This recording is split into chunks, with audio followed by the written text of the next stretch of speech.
Russian President Vladimir Putin has called India a very reliable partner and dismissed concerns about pressure from Washington affecting Moscow's ties with New Delhi. Speaking on the sidelines of the St. Petersburg International Economic Forum, Putin expressed confidence in the future of Russia-India ties, saying putting pressure on Indian Prime Minister Narendra Modi will not work as it damages global stability. The US are trying to put pressure on India in some matters, for example, when it comes to cooperation with Russia on some tracks. But everyone has understood that putting pressure on Narendra Modi, that has the largest population in the world, is detrimental for international relations and for bilateral relations. It doesn't matter where this pressure comes from. We don't see any negative consequences. I think that we can come to an agreement with all the participants of this process.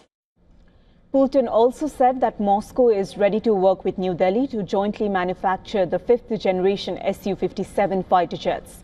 Putin touched upon Russia's defense and military ties with India and cited co-development and co-production of the BrahMos supersonic cruise missiles.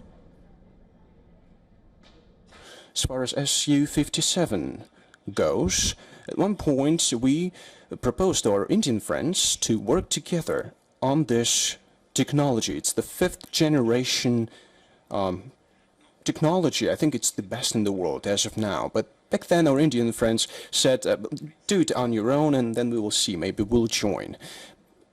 You know, this aircraft could have been our joint project. We built it independently, but we are ready to work with India in this field to supply these aircraft, to keep developing it. We don't have any issues with it, any limitations. Same goes for air defense systems. The Russian president also dismissed allegations of illegal activities, including attempted assassinations and cyber attacks in Europe, saying that there is not a single evidence of Russian involvement. You mentioned some attempts at cyber attacks, other attempts, etc. And you pointed out that, as you said, we're talking only about proven, verified facts. So what's the point of all this? Name even one proven fact. Now, separately, US President Donald Trump hit out at India for charging what he called tremendous tariffs. Trump went on to hail Prime Minister Narendra Modi as a good friend and said that the two countries would sign a deal soon. India for years took advantage of this country. They charged us tremendous tariffs and they paid nothing. They wouldn't let Harley, as an example in the past, they wouldn't let Harley Davidson sell its motor. They would charge 200% tariff. So Harley Davidson was precluded. They ended up going to India and building their own plants, which is unfortunate that that happened, but it happens. It was before me. But they charged tremendous amounts of tariffs to our company, and we didn't charge them anything. You know, they sold motorbikes here too. You know, we charged them nothing. And now it's the exact reverse. And we're making a lot of money with India. But we'll get to a deal, because I like your Prime Minister a lot. He's a good friend of mine. Get along great, and we're going to make a deal. We have a very good relationship. For more on this, we are joined live on the broadcast by WION's Assistant Editor for Foreign Affairs, Siddhant Sibal. Siddhant, welcome.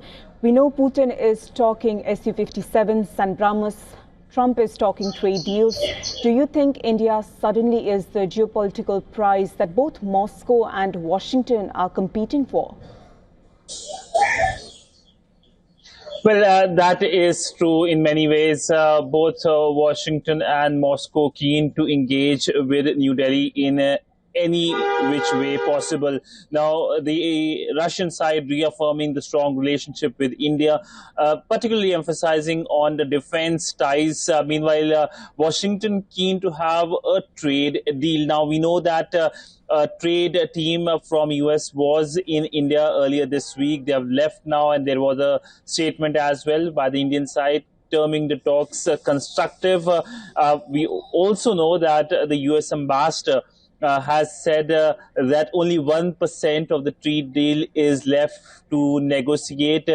We know that there was a trade understanding in the first week of February. And since then, both sides have been engaged in terms of how to go about when it comes to a trade arrangement or trade agreement, which is seen as an interim trade arrangement. But essentially, we know that whether it's Moscow or whether it is US, both see India as an important partner. When it comes to the Russian side, we know that the Russian President Vladimir Putin is expected to travel to India later this year for the BRICS summit. The Indian Prime Minister, in fact, is also expected to travel to Russia, possibly in December, for the annual India-Russia summit. The focus, of course, will be on how both sides can firm up defense, energy, and trade partnership. In fact, the Russian president is keen, and the Indian side is also keen, that trade between the two countries reaches to $100 billion.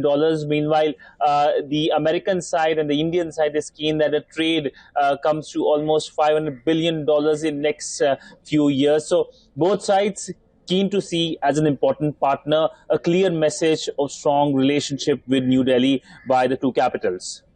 You're right, Siddhant. It will be interesting to see how the defense, trade and energy partnerships, as you mentioned, will be eventually formed between all these three countries, and whether they will mean something for India's foreign policy calculations as well. Thank you for joining us on the broadcast.